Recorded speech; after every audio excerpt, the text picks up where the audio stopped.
What is going on YouTube? Welcome back to A Therapeutic Edge.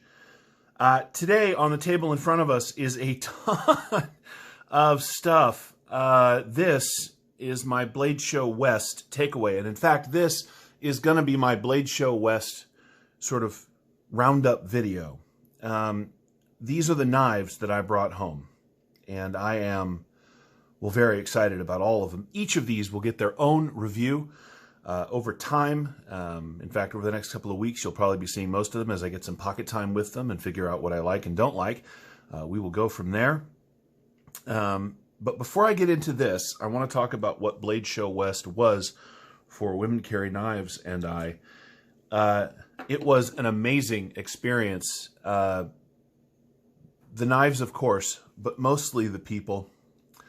We ended up spending time with some just fundamentally awesome folks and meeting some amazing people.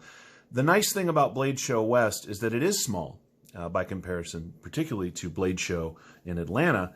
And that meant that everyone from big knife companies to knife designers to small makers had more time to talk to folks like me. Now, I'm sure they would have preferred that it was super busy and that wasn't their reality, but I got to reap the benefits of the smaller show, as did Women Carry Knives, and we got a chance to really get to know some folks. And so I'm going to start by talking about that, and then we'll get to this.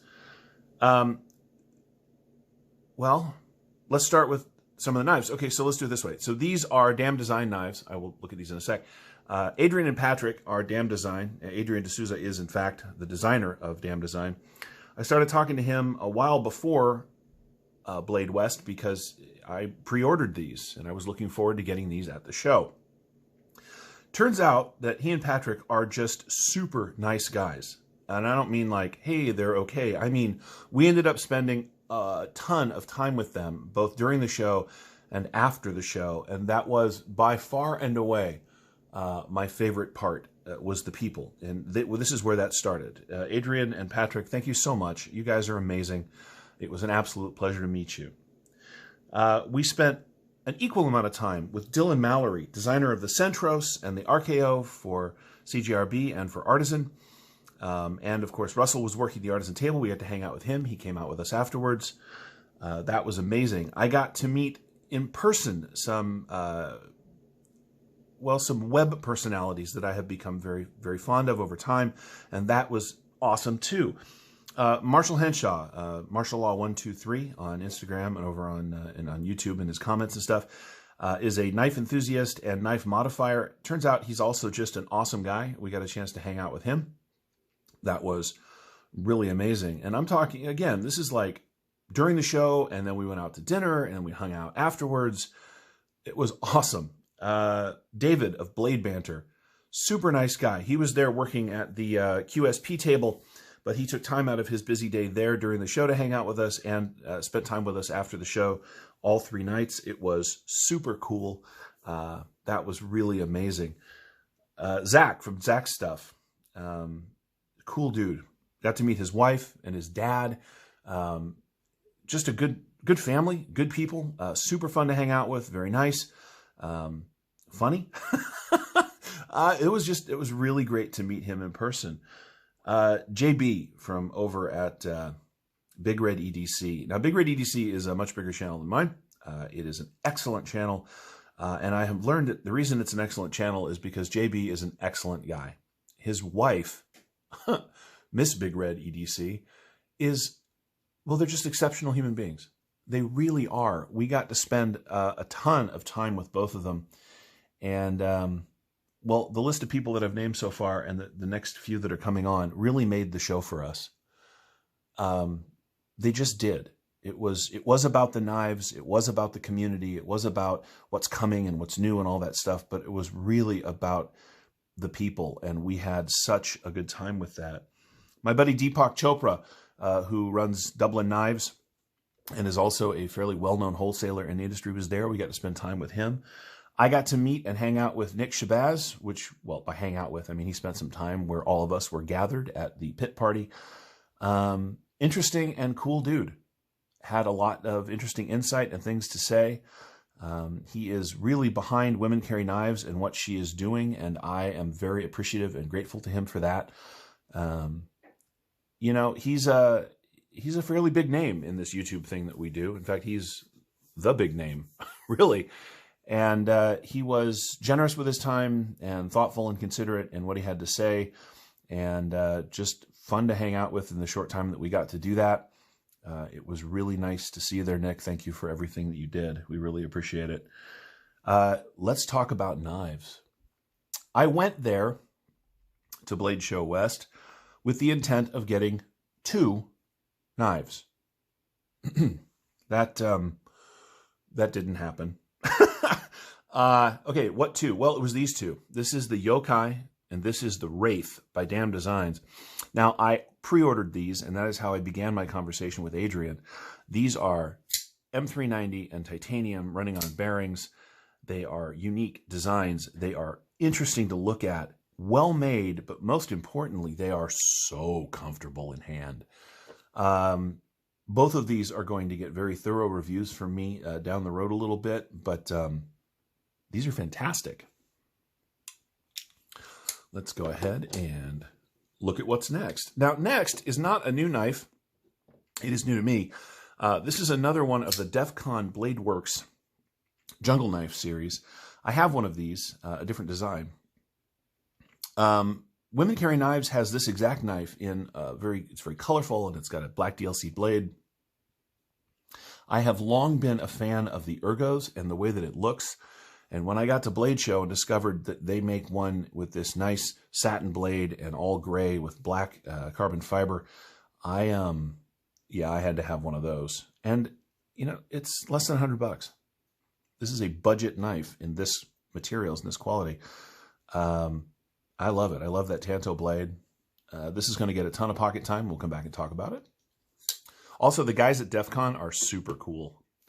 Let's go over here. One of the reasons that I love shows, knife shops and shows, is because you get a chance to actually hold and feel knives. Shopping online is great.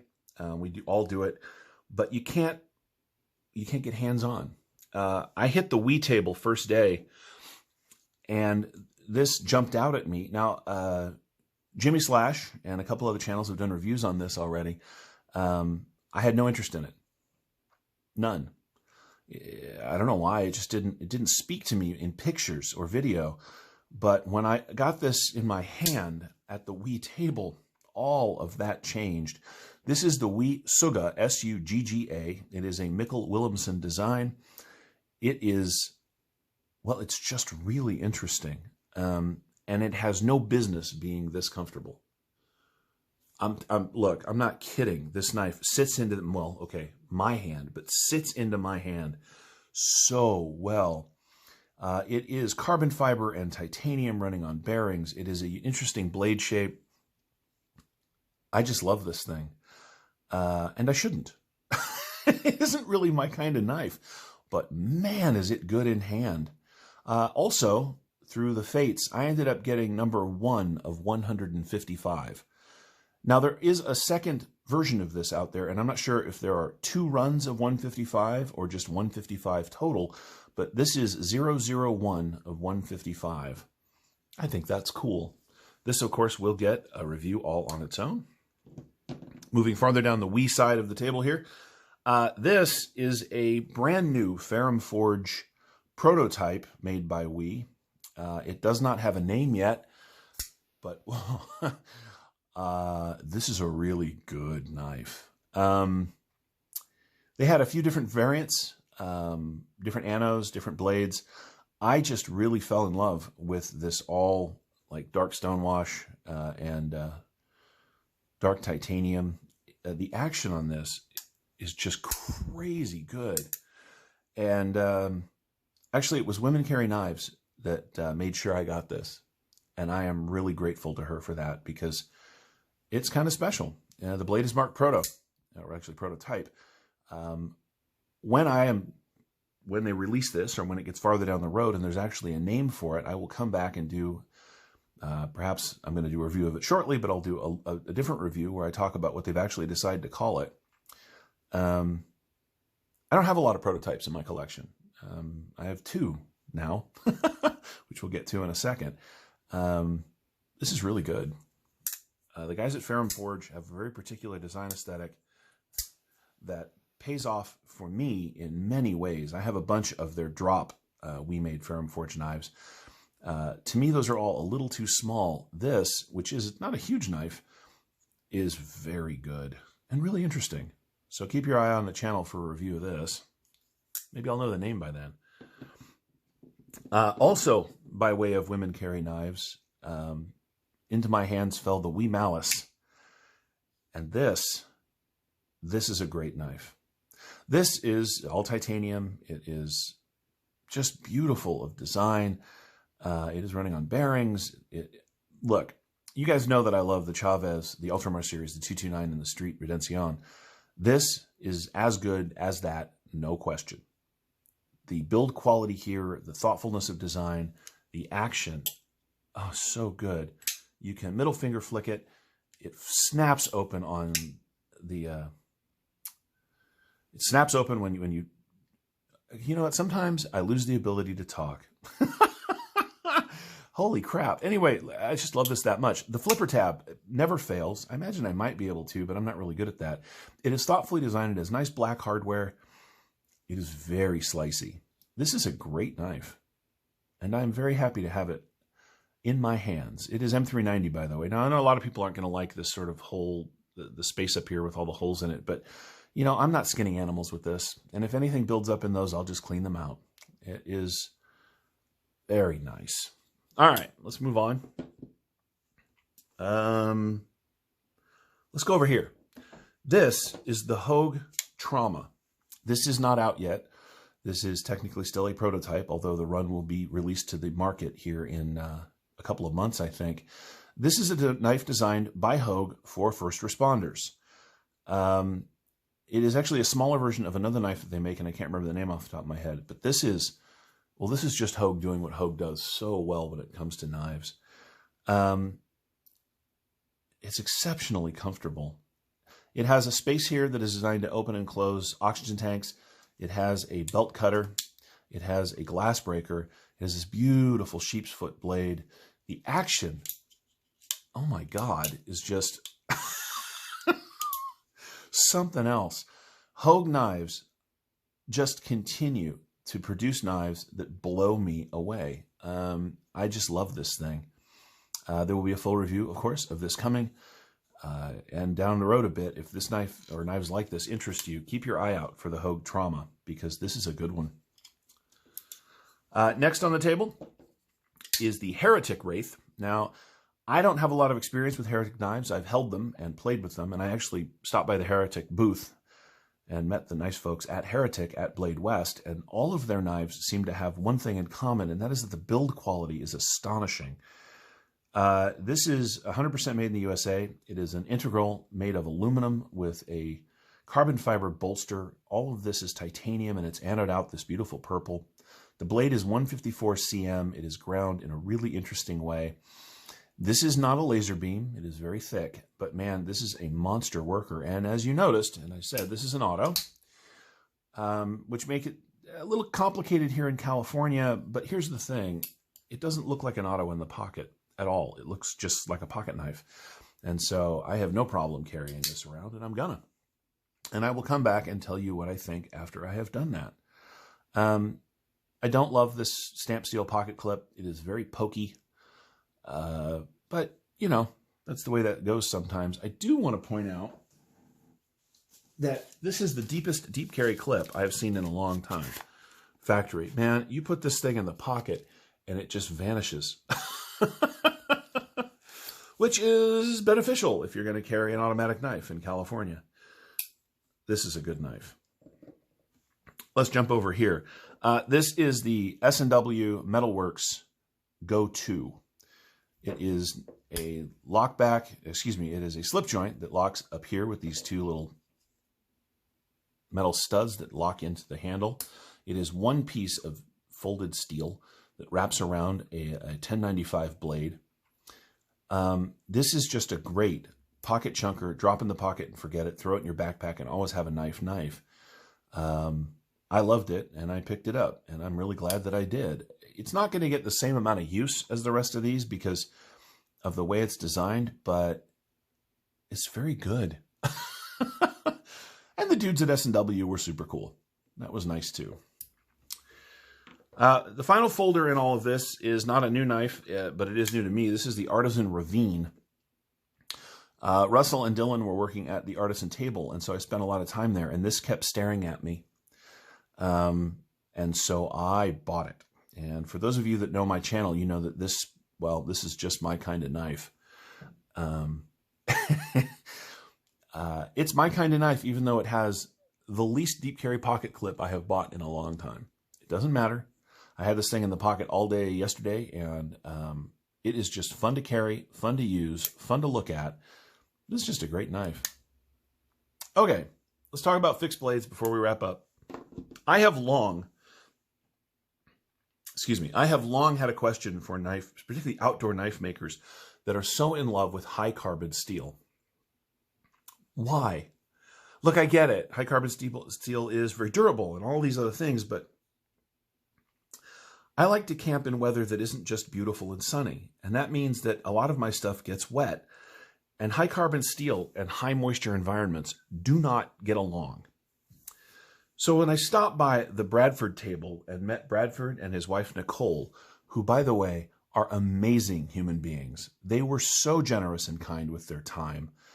And he mentioned to me that they make knives in M390. I said, uh-oh, because I knew I was going to have one. And then I did. This is the Guardian 4, an M390. And this, well, seriously, it's like it was made for me. I love this thing. 4 inches of blade is enough for most survival applications. You're not going to want to, maybe use this as, you're not going to baton with this maybe, but you could for sure. They do make longer ones, but for multi-purpose, everyday carry in a camping environment, I have determined that between 4 and 5 inches is just about perfect for me. And in M390, this will be everything from a survival knife to a kitchen utility knife in the camp. I love this thing. The review for this is probably going to take a little while because I want to get outside with it, do some feather sticking. I want to light a few fires with it. I want to cut some stuff up with it and see how it goes. But that's coming for sure. And then there was this. This is the Rainier Knives Fast Pack. Designed with backpackers and hikers in mind. It is super light. It is L-Max. It is very slicey. Oh, and so sharp. Underneath these scales is a bit of a multi-tool. It's got wrenches, little wrench spaces in there, and a bunch of other stuff. It comes with a nice little Kydex sheath. This is, okay, you guys know I don't really like small knives very much. But when I picked this up, the way that that handle is designed and the overall knife, this is such a great small user that I had to pick it up. And it is now the perfect companion knife to my Guardian 4 here. This is a stellar little knife. And that's it, he says, as though that isn't a ton of stuff. I brought home too many knives. I didn't mean to. I went with the intention of getting 2, and then this happened. Hey, I'm happy about it at a knife collection level, and who doesn't mind eating top ramen for a month or 2 to compensate? But, so, look, in conclusion, the knives at Blade West were amazing. Oh, and some of the small makers with their handmade fixed blades and other folders were astonishing. I met a ton of makers. I met a ton of designers. I met bigwigs from large knife companies. Smoky Mountain Knife Works had a couple of cool dudes there that were running their booth. The folks from CRKT were super nice. I got to meet Brian Ty again. All of that was super worth it. But the people that we spent our evenings with, Adrian and Patrick, Dylan and Russell, Marshall, David, Zach, JB, Deepak, JB's wife, these people were fundamentally awesome to hang out with. And that really made the show for us. Thank you so much for watching. I know this has been a long one. All of these will get their own individual reviews. If you have any questions about these, please ask down in the comments. Don't forget to like and subscribe, and we'll see you next time.